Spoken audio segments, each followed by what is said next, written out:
All right, I'd like to call the meeting to order with the Pledge of Allegiance, please.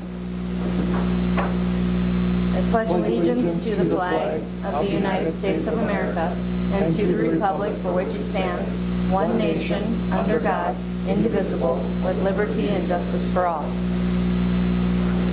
Thank you, everyone. Welcome. Roll call. Mrs. Miller.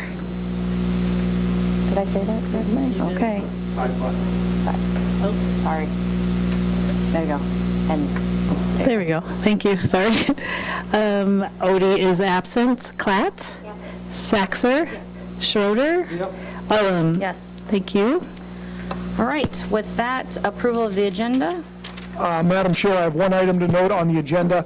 Under personnel, item number 5, it should be listed as 6th grade math, not 5th grade math. That would be the only item I have regarding agenda corrections. All right. If there are no other changes that need to be made, I would entertain a motion to approve the agenda as amended. So moved. Second. There's been a first and a second. All those in favor? Aye. Opposed? Motion passes. Thank you. There are no conflict of interest disclosure or waiver requests tonight. That takes us to approval of the minutes from January 8th and January 22nd. If there are no questions or concerns, I would entertain a motion to approve those as presented. So moved. Second. There's been a first and a second. All of those in favor? Opposed? Motion passes. Thank you. Also, a set of special meeting minutes from January 8th of 2018. I would entertain a motion to approve those as presented. So moved. Second. There's been a first and a second. All those in favor? Aye. Opposed? Motion passes. Thank you. No community input tonight. That takes us to the financial items, bills, and claims. Yes, Madam Chair, bills and claims invoice listing. Couple items I guess we had to note. On page 2, you will find page 1 here. You will find a payment to Beckenhofer Middle School Construction, $15,817. That is the final payment for the middle school remodel addition, and I would also note that number was included in the previously reported number for total. So that's not in excess or in addition, but that is the final and the last payment. I would also note on page, I believe it was going to be right here, gas and utilities, $23,841. Just want to note that as a big expenditure. It is winter time. And then as we skip down and continue, I would note that on page, I'm going to find it here, it's Quam.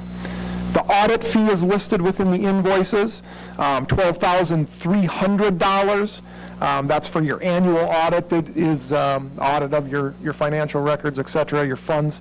That's the audit firm. And then also, I wanted to make certain and note Sioux Valley Energy Electric. I had that on page.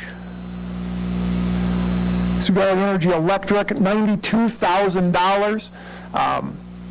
Pretty typical for this time of the year, but I just would note that our high school has all electric heat, so that is an item that is to note regarding that Sioux Valley Energy bill. So those items I would note on the invoice. There's no specific items to note regarding advanced payments. I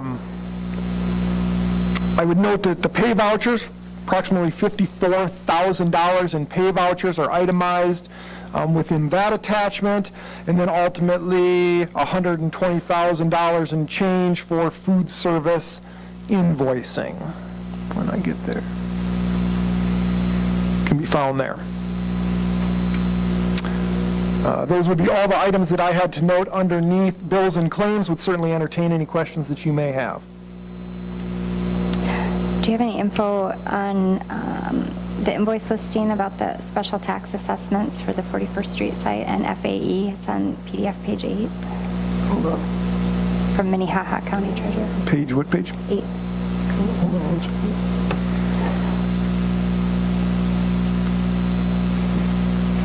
I'm working on it.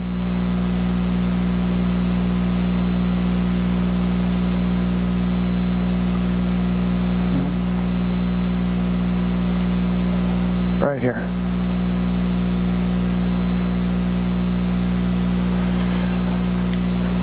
I would tell you I don't have specific details on it.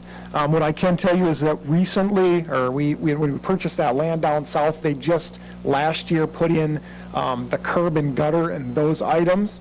But as far as actual, like the special tax assessment resulting in a fee to us, I don't have that specific information. I'll do a little research for you and comment at the next meeting regarding that question. Good question. Any other questions? Hearing no other questions, I would entertain a motion to approve the bills and claims as presented tonight. So moved. Second. There's been a first and a second. All those in favor? Aye. Opposed? Motion passes. Thank you. Financial report? Yes, Madam Chair, financial report, you find the typical previous balances, receipts, disbursements, and then end of the month balances. Monthly receipts, I'd note there's over $2.5 million of monthly receipts detailed within that PDF attachment. $2,593,000 and change. Would note within the investment analysis, you'll find our rate, our maturity date, and then ultimately the $1 million amount. Payroll and benefits. I would note this is larger than typical, as you would all note as well. That is for a couple of reasons. One item to note is we had one extra paid day included within this payroll. As you would note within our negotiated agreement, we have that with our teaching staff, so that one extra paid day was paid in this payroll, and then in addition to that, it was a 5-week pay period. So those were the reasons for payroll and benefits being slightly higher. Revenue report, I would note that we are currently at 51.67% of our expected revenues.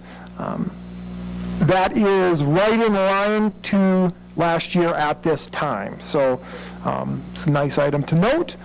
And then regarding our expense report, I would note that our general fund is aligned very closely to last year. As you can see, 58.33 to 58.37. Capital outlay, right now we are currently at 79%. Current expected expenditures last year at this time we were at 86%. And then lastly, I would note our sped fund, currently at 61%, last year at 62%. So obviously, budget is aligning nicely to expected expenses. The food service department financial statement is outlined on the following PDF. Demonstrates your budget and your actual, and is up to date as of January 31st.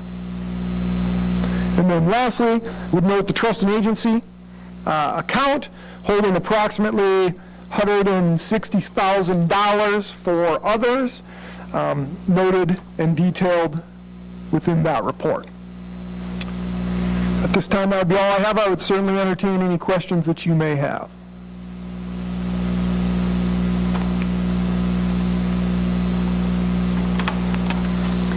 Hearing none, I would entertain a motion to approve the financial report as presented tonight. So moved. Second. There's been a first and a second. All of those in favor? Opposed? Motion passes. Thank you. That takes us to our general business. Administration reports. We'll start with Administrative Center Superintendent Larson. Yes, Madam Chair, first and foremost, in recognition of dedicated leadership in public education and for improving achievement for all public school students, the Associated School Boards of South Dakota would like to honor the Brandon Valley School District School Board, and that recognition is specific to the week of February 19th. So thank you guys very much for your servant leadership and your serving this civic duty. Associated School Boards wants to present to you the certificate to honor your work for the school year. So thank you very much. Second item I would note within my superintendent's report, variety of items, I guess is what I would tell you. Strategic planning update. So we've identified 3 areas of elementary STEM education, developing a collaborative work environment for teachers or teacher professional development, and then also the third one would be post-secondary exploration, whether it be career exploration, education opportunities, those things, improving upon that post-secondary experience or providing our kids information to make educated decisions about their post-secondary experience. So those were the 3 identified areas. I would note that those will be embedded within those various domains that we've previously talked about. So at this time in our strategic planning process, we are developing goals, action strategies, and ultimately measurement methods or matrices. So I would tell you, we're in the process of developing that framework, and we'll provide further update in the future. Upcoming meetings to note for strategic planning: our parent focus group will meet Tuesday, February 27th, to provide input on our strategic planning items, the action strategies, the goals, and also the measurement methods.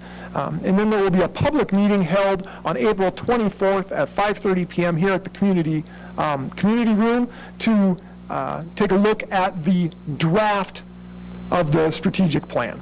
At that point in time, it will be a draft, and we'll allow opportunity for public input on that strategic plan. Those are just 2 of the meetings that are upcoming, in addition to our administrative council focus groups and the other focus groups involved through the process. So, Title I programming staff reduction. Here a little later in the agenda, we will be approving a staff reduction. I just want to speak to that real briefly. Title I, ultimately, for the public, Title I is a federally financed program. So the feds ultimately provide our school district with Title I funds as we are eligible, and you are eligible based on your free and reduced lunch population. The Brandon Valley School District is what they call target assisted, which means not every school within our school district actually receives Title I funding or Title I services. So, for example, Brandon Elementary is a Title I eligible school. They would have those Title I services. Those Title I services are provided to Title I eligible students, and those Title I tutors, as we call them, work with that smaller group of eligible students. So I would just note that the reduction of available funds is due to whether it's a federal decrease or we look at the carryover funds that we have been spending that are no longer available. We have approximately that $50,000 deficit in our title program for next year, as we've talked about, which requires us to reduce a Title I tutor. If you consider supplementing your Title I program with your general fund expenditures, what I would tell you is what you are doing is you are eliminating $50,000 of available dollars to spend on all students versus the very select few that are impacted by that Title I programming. So that's why we recommend the Title I reduction and utilizing all of the Title I funds we have available for our Title I program, but not more. So just want to specify why we have that staff reduction coming and clarify for the public what Title I really is. So we have informed our Title I tutors of the situation. The RIF process has been completed in accordance with the negotiated agreement, and then this evening we will act on that RIF. I would note that in the event that we have a Title I tutor opening, the individual that is RIF'd has recall rights if they inform us in writing of that. So just wanted to provide an overview of that situation in greater detail. Good news presentation, where our elementary principals will be presenting at our second meeting here in February. Look forward to a special presentation from our elementary principals on a program and a project that they have implemented. It's going very well. Look forward to that. Also, just want to touch base. We're in the middle of the legislative session.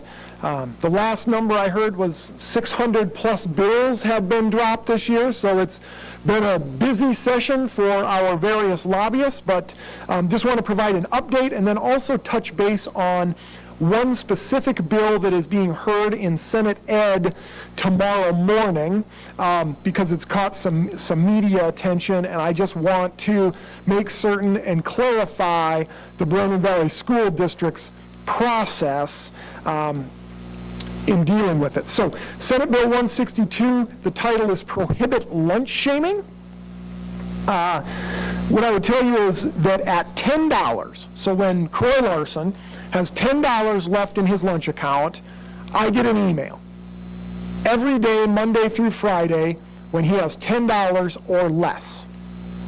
In addition to that, Croy Larson, when he goes through the line, is told by our wonderful lunch gals, "Hey, Croy, lunch account's getting low.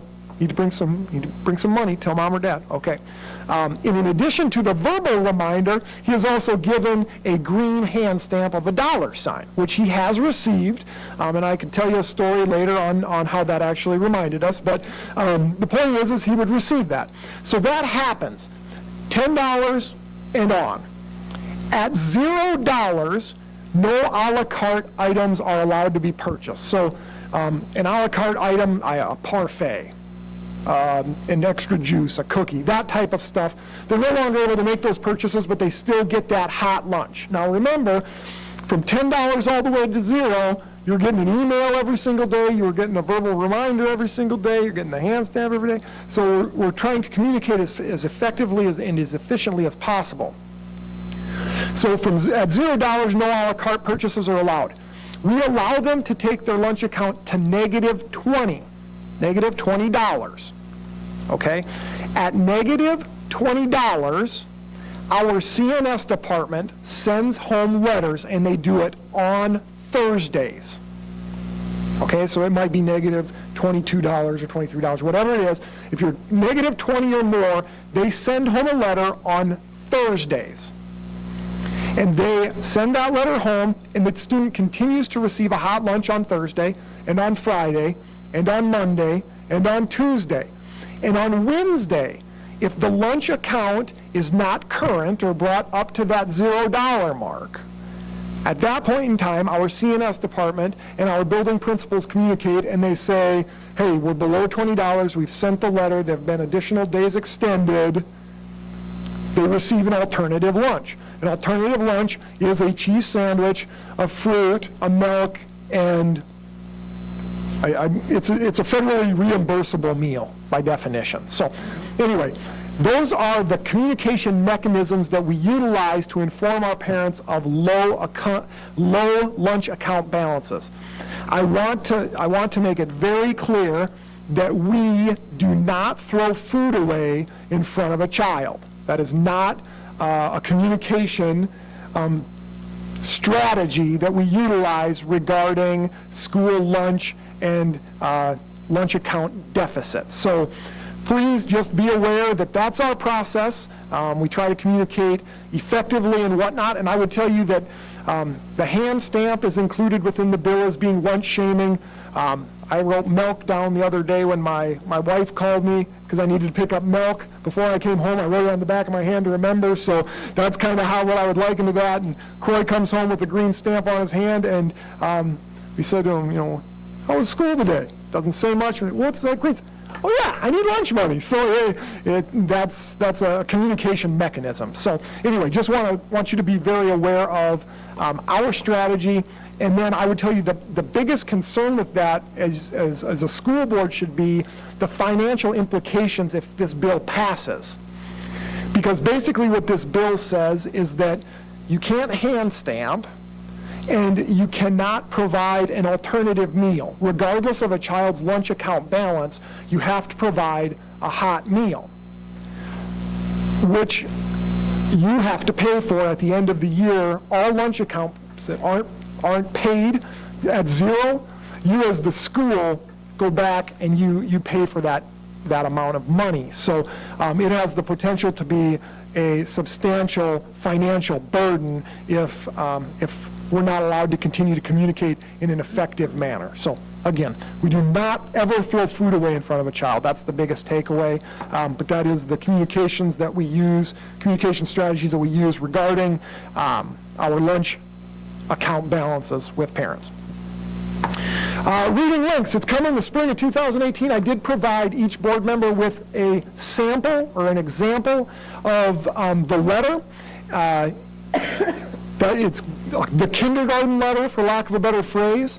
It outlines for you the general idea of what our Reading Links initiative is. It outlines the vision of Reading Links, the objectives of Reading Links, thanks our initiative sponsors, and then ultimately, if you flip it on the backside, you'll see that parents are provided with guided reading questions to engage in the book that their child receives. So this letter will go to all of our students, grades K through 8. All of our students, grades K through 4, will receive a grade level specific book. So as you can see, our kindergartners are going to read Chicka Chicka Boom Boom. And so that's our parental engagement component of that initiative. And then I would also note that Dr. Telcott has been intricate in the workings with his high school English staffs, and they are actually going to be reaching out and engaging with our elementary classrooms regarding their book as well, and engaging in literacy activities. So excited to see our high school kids get out and get involved with all of our elementary schools as we continue to promote that feeling of connectedness as our district grows. So would just note that the intermediate school and the middle school are going to utilize their Reading Links initiative a little later in the spring, very likely aligned to testing is what the most recent conversation has been. So, example provided. We're excited about getting our high school kids in touch with our young kids, and we believe that it can have a real positive impact on our kids, increasing home libraries, all those things. So a lot of good stuff incorporated with that. Special public announcement, registration for kindergarten screening for next year is open. Parents and/or guardians, please contact your respective elementary school for additional information. The 2018-19 calendar, as you know, has been adopted, but I would inform you it has been distributed to parents and guardians of the Brandon Valley School District via email and also web link. And then I would also note for all of our patrons that our calendar for next year is available on the district website in the event that anyone needs to access that as well. And then just a couple of items to note for this year, upcoming calendar items.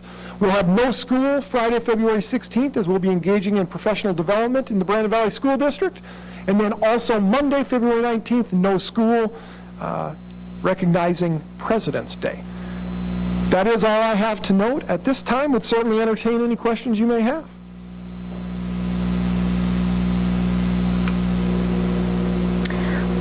Hearing none, thank you very much, Superintendent Larson, for the updates.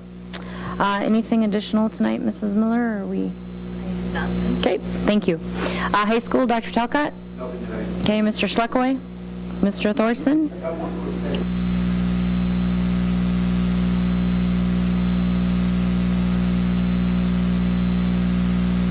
It's been in the newspaper, but we had 4 middle school students make all-state jazz band, which is for the first time. So we had 4 make it.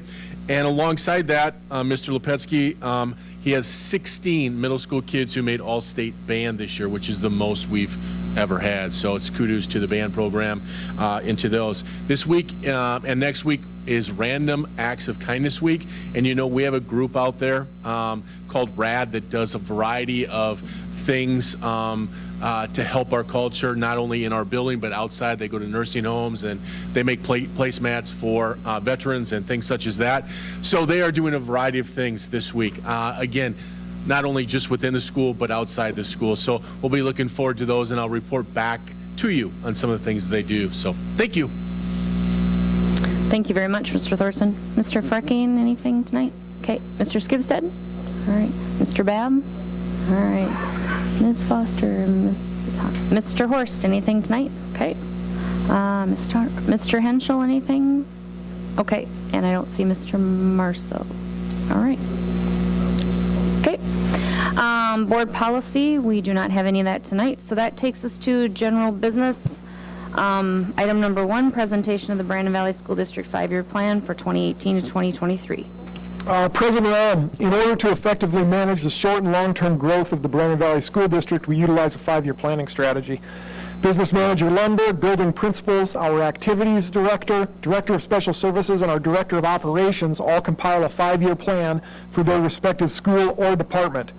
Our 5-year plan projects anticipated needs and provides a framework for the future facility, staffing, and curriculum needs within the district. I want to thank our administrative team for their time and energy while they compiled their 5-year plan. And I especially want to thank Business Manager Lundberg and his staff for compiling and preparing all of the planning documents for publication. Business Manager Lundberg is unable to be with us this evening, and I would note that the 5-year financial plan for our general fund, capital outlay fund, and special education fund is very important to be presented and very important for you as a board and our public to know and understand. So with that, I would note that our district's 5-year plan is available on our district website and also at the administration center if someone would like to look at a hard copy.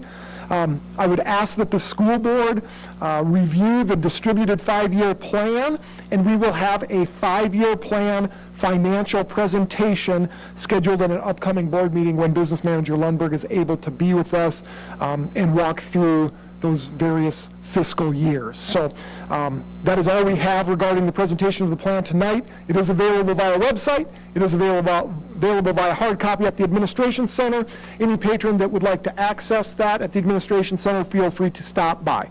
Past that, would ask the board to review and come prepared for future conversations with a presentation of the plan. Thank you very much, Superintendent Larson. That takes us to personnel items number 1 through 12. I would entertain a motion to approve those as presented tonight. Move to approve personnel items 1 through 12. Second. There's been a first and a second. All those in favor? Opposed? Motion passes. Thank you. One information only request for maternity leave for a staff member. No building permits. There are 4 thank you notes to the Board of Education for various things for your review. That takes us to formal reports. Does anyone have a formal board report they would like to present tonight?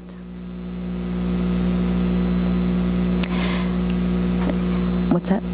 Oh, transportation, yes. We met, discussed, communication and new buses coming up, some trialing of some questionable ones with seat belts. Discussed some operational type of things and just had a good meeting to kind of discuss liaison committee and other things that are happening in our transportation department. So thank you, Mr. Henschel, for that.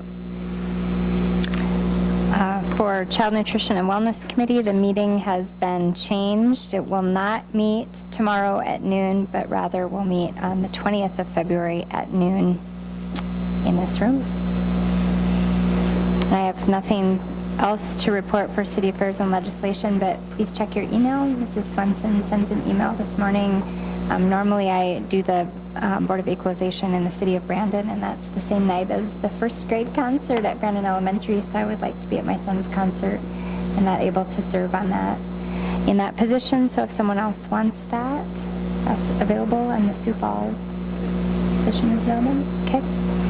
And House Bill 1120 was defeated today. Yay. All right. So, like Mrs. Klatt said, just get your preferences in for the board or the equalization boards. That would be great. We'll have you covered. So, for Brandon. With that, there are a couple travel reports there for your review, and that takes us to the end of our scheduled meeting. I would entertain a motion to adjourn. So moved. Second. There's been a first and a second. All those in favor? Opposed? Motion passes. Thank you, and thank you everyone for coming.